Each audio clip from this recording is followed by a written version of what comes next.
नमस्ते प्रणाम। आप देख रहे हैं देश की चाय तक न्यूज और हम आप सबके छोटे भाई प्रेम कुमार प्रेमी। अब बता दें कि भोजपुरी या हिंदी से रिलेटेड हर एक अपडेट आप सबके बीच लाते रहते हैं।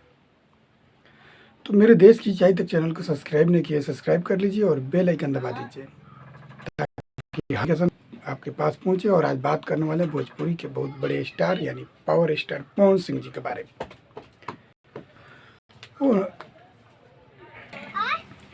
ओढ़नी से कब्जा पवन सिंह जी का गाना जो कि जेपी स्टार पिक्चर्स भोजपुरी के यूट्यूब चैनल से रिलीज हो चुका है, जो कि प्रियांशु सिंह जी उसको म्यूजिक डायरेक्टर आशुतोष तिवारी जी गाना को लिखे।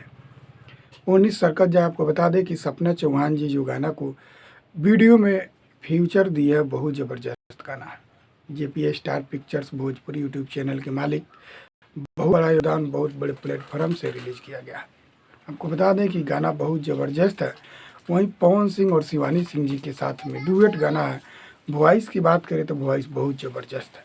जहाँ तक आपको वीडियो की बात करें तो वीडियो भोजपुरी के सबसे खतरनाक वीडियो शूट किया गया ओढ़नी सरकत जा। जी हाँ, भोजपुरी सबसे नंबर 1 गाना आप लोग जरूर सुन। JP star pictures Bhojpuri channel से ज़्यादा प्यार दीजिए और ज़्यादा से ज़्यादा गाना को सुनिए, ज़्यादा से ज़्यादा शेयर कर वीडियो को ला सकते हैं, वीडियो को शेयर कीजिएगा। बस एक अपडेट था आप सबके बीच लेके आए। जय हिंद, जय भोजपुरी।